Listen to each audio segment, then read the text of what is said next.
तो संभल में 24 नवंबर को हुई हिंसा के बाद अब न्यायिक आयोग की रिपोर्ट आने के बाद दंगा पीड़ितों को न्याय की उम्मीद जगी है। पीड़ितों का कहना है कि इस बार सरकार है बीजेपी की और इसलिए भरोसा है कि कार्रवाई जरूर होगी। उनका कहना है कि हिंसा में हिंदुओं को टारगेट किया गया था और अगर पुलिस समय पर ना पहुंचती तो हालात और बिगड़ सकते थे। सरकार ने हमारी सुनी, बहुत बहुत धन्यवाद सरकार का। जो है हमारी इतनी सुनवाई तो हुई, कभी आज तक नहीं हुई इतने सालों में। अब जो है सरकार का बहुत बहुत धन्यवाद है। हमारा जो है आगे की सुनवाई को आगे को बढ़ा में इसे। अगर पुलिस नहीं होती ना तो सारा हिंदू यहाँ से पलायन हो जाता है। यहाँ से जितना ये रह गया 15% ये भी भाग जाता है यहाँ से। सब छोड़ छाड़ के यहाँ से क्या करता। अब यहाँ पे झगड़े करे, यहाँ पे थोड़ा सा हिंदू रह गया, एक दो बच्चे हैं, अब वो है ना पढ़ावे लिखावे नौकरी करावे क्या करावे, या इन्हें झगड़ों में फांसे उन्हें। वहाँ अचानक भगदड़ मच गई। वहाँ पर ये अफवाह हो गई, फैल गई थी कि भाई हिंदुओं ने 2 मुसलमानों को घेर लिया और उन्हें मार दिया है। इस अफवाह को सुन करके हिंदू मुस्लिम की स्थिति हो गई थी और अघोषित कर्फ्यू की स्थिति हो गई थी। जब वो फादर वहाँ से आए तो उनकी दुकान, चीनी वाले की दुकान पर खड़े थे वो।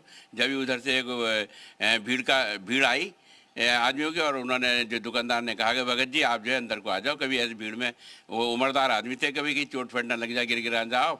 जैसे ही वो अंदर को गए, करीब 2 मिनट बाद ही उन्होंने अपना फाटक बंद कर लिया और अंदर उन्हें टुकड़े टुकड़े कर दिए। और 15 दंगे हुए जिसमें हिंदू की जो कत्लेआम हुए थे 209 संख्या थी, और लगातार इस तरीके के दंगे होते रहे। और सरकार ने भी, जो मौजूदा सरकार रही है, उन्होंने ही जो अपराधियों को संरक्षण दिया है, जो आक्रांता थे उनका ही हमेशा साथ दिया, हिंदुओं का कभी साथ नहीं दिया। जब जब हिंदू ने अपनी आवाज़ उठाई, जब जब उसकी आवाज़ दबाई गई। संभल में ही ऐसा क्यों हुआ कि मंदिर तोड़कर ही मस्जिद बनाई गई और हिंदुओं को मारकर जो है यहाँ से पलायन की स्थिति ऐसी बना दी। इतना संवेदनशील संभल को बना दिया कि योगी सरकार से पहले जितनी भी सरकार आई उन्होंने कभी भी हिंदू की तरफ मुड़कर नहीं देखा। और हिंदू आज भी इतना डरा हुआ है, बहुत डर है, क्योंकि आप सब चर्चा चली रही है कि 45% की आबादी उस समय पर हुआ करती थी और दंगे के बाद में आज जो आबादी है 15% है, जिसमें न्यायिक आयोग की टीम ने सरकार को रिपोर्ट सौंपी है।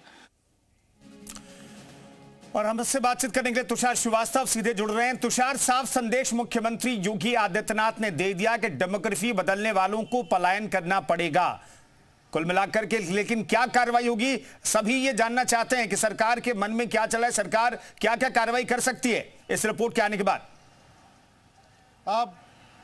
बिल्कुल, देखिए सरकार उन लोगों के ऊपर कार्रवाई कर सकती है जिनके नाम मुकदमों से वापस लिए गए। पूर्व डीजीपी से जब बातचीत हो रही थी तो उन्होंने कहा कि जब वहाँ पे दंगे होते थे, जब वहाँ पे बवाल किया जाता था, जब वहाँ पे डीआईजी को मारा गया तो जिन लोगों ने उनको मारा उनके नाम सरकार ने वापस लिए थे। हो सकता है कि सरकार उन फिर आतंकियों के नाम मुकदमों में डाले और दोबारा से उनकी जांच करके उनके ऊपर सख्त कार्रवाई करे, क्योंकि जिस तरह से संभल का मामला सामने आया, जांच रिपोर्ट में जिस तरह से संभल के बारे में तथ्य सामने आए हैं, जिसमें साफ तौर पे लिखा है कि संभल की डेमोग्राफी चेंज करने की कोशिश थी। संभल में जो हिंदुओं की संख्या 45% थी वो घटकर 15% हो गई, क्योंकि वहां से हिंदुओं को पलायन करने पे मजबूर किया गया, हिंदुओं को मारा गया। संभल जिस तरह से आतंकिस्तान का गढ़ बन चुका है, संभल जिस तरह से पाकिस्तानी आतंकवादी वहाँ रहते हैं, जिस तरह से संभल वैश्विक मंच पे जिस आतंकी का नाम है उस आतंकी का कनेक्शन संभल से है, जिस तरह से अलकायदा का इंडिया चीफ संभल का है, कई ऐसे आतंकी वहाँ से पकड़े गए। तमाम लोगों का अगर बात करें तो पूर्व डीजीपी ने साफ तौर पे कहा है कि उनके नाम मुलायम सिंह सरकार में, अखिलेश सरकार में वापस कर दिए गए थे। हो सकता है कि सरकार अब दोबारा से उनके नाम पर उनका नाम जारी करे और दोबारा से फाइल। ठीक है, आप बने रहिए, आपके पास लौटता हूं। तुषार, संभल से हमारे साथ राजू राज भी जुड़ गए हैं। राजू, ये बताइएगा कि ये रिपोर्ट सबमिट होने के बाद संभल में किस तरह की हलचल है, किस तरह की चर्चा है इस रिपोर्ट को लेकर के? देखिए, इस रिपोर्ट आने के बाद आज और कल से लगातार हम दोनों पक्षों से बात की, चाहे वो हिंदू पक्ष हो या मुस्लिम पक्ष हो। हिंदू पक्ष का साफ तौर पर दावा है कि इस रिपोर्ट आने के बाद इंसाफ की उम्मीद जरूर जगी है। उन तमाम लोगों को आज़ादी के बाद जितने भी 15 सांप्रदायिक हिंसे हुए जिनको इंसाफ आज तक नहीं मिला, शायद इंसाफ की एक उम्मीद जगी है। लेकिन साथ साथ हिंदू परिवारों की, हिंदू लोग जो 15% की आबादी है, उनका साफ तौर पर यह मांग है कि सरकार को उनकी सुरक्षा मुहैया करानी चाहिए। जाएंगे। और बात इस बात को लेकर नहीं है, बात यह है कि 24 नवंबर 2024 को जब हिंसा हुई तो टारगेट पे उस दिन भी हिंदू थे, क्योंकि जो आसपास का इलाका है हिंदू बहुल इलाका है, वहां पर हिंदू मोहल्ले हैं और हिंदुओं को मारने की साजिश थी, लेकिन पुलिस मुस्तैद इसलिए वो बच गए। लेकिन उनका कहना है कि यह सरकार कब तक रहेगी और कब तक वो सुरक्षित महसूस करेंगे। अगर उस दंगे में भी हिंदू मारे जाते तो शायद ये जो संख्या 15 बताया जा रहा है वो 10 तक पहुंच जाती। कई ऐसे परिवार है जो दुकान बिजनेस तो संभल में कर रहे हैं, लेकिन उनका रहना दूसरे जिलों में है, यानी काम करने के बाद वो दूसरे जिले जाते हैं। तो अभी भी असुरक्षा की भावना है, डर का माहौल है। अब बात कर ले मुस्लिम पक्ष का। मुस्लिम पक्ष का साफ तौर पर कहना है कि यहाँ से जो लोग पलायन किए हैं उनके पीछे हिंसा और दंगा नहीं है, उसके पीछे की वजह है यहाँ पर किसी भी सरकार ने देख रेख नहीं की, बेरोजगारी थी जिसकी वजह से लोग काम की तलाश में यहाँ से निकले, एक बड़ा कारण है। लेकिन सबसे बड़ा सवाल यही होता है कि जितने भी 15 सांप्रदायिक हिंसे हुए, जो मौजूदा सरकार थी वो किसी को इंसाफ दिलाने में कामयाब नहीं रही। यहाँ तक कि जितने भी आरोपी थे, जिनको आरोपी बनाया गया उसको भी छोड़ दिया गया। तो ये नाराजगी दोनों पक्षों के बीच में है और निश्चित तौर पर मुस्लिम पक्ष मान रही है कि ये पॉलिटिकल स्टंट है। 2027 में चुनाव है, उसे लेकर सरकार ने जो न्यायिक आयोग की रिपोर्ट है उसे सामने पेश किया गया और कहीं ना कहीं तुष्टीकरण की राजधानी इसे लेकर हो रही है। लेकिन वस्तु स्थिति यहाँ पर बिल्कुल अलग है। सुरक्षा के कड़े इंतजाम प्रशासन की तरफ से किए जा रहे हैं, क्योंकि 24 नवंबर 2024 को जो हिंसा हुई थी, बाहरी लोगों को बुलाया गया था, पाकिस्तान कनेक्शन आया था, पाकिस्तान के हथियार मिले थे, आतंकियों का कनेक्शन सामने आया था, तमाम चीजों को लेकर भी जांच रही। लेकिन अब इस रिपोर्ट आने के बाद सरकार की तरफ से क्या एक्शन होता है ये सब काफी महत्वपूर्ण हो जाता है और इसी को लेकर संभल की जनता, जो भी हिंदू परिवार है, उसे इंतजार है कि आखिरकार उन्हें एक ना एक दिन इंसाफ जरूर मिलेगा इस सरकार से।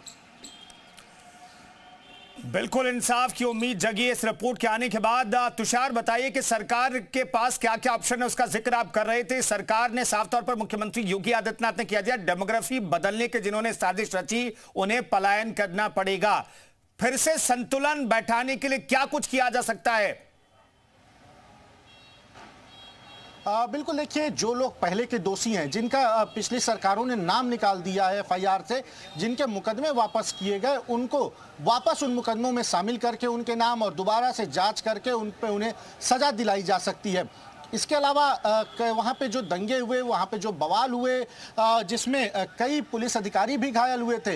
एक जिक्र है, इस वक्त एडीजी हैं, उस वक्त डीआईजी थे अशोक सिंह, जिन्हें अधमरा कर दिया गया था वहाँ पर मार के। उनके जो आरोपी थे उनका भी नाम मुकदमों में वापस ले लिया गया था।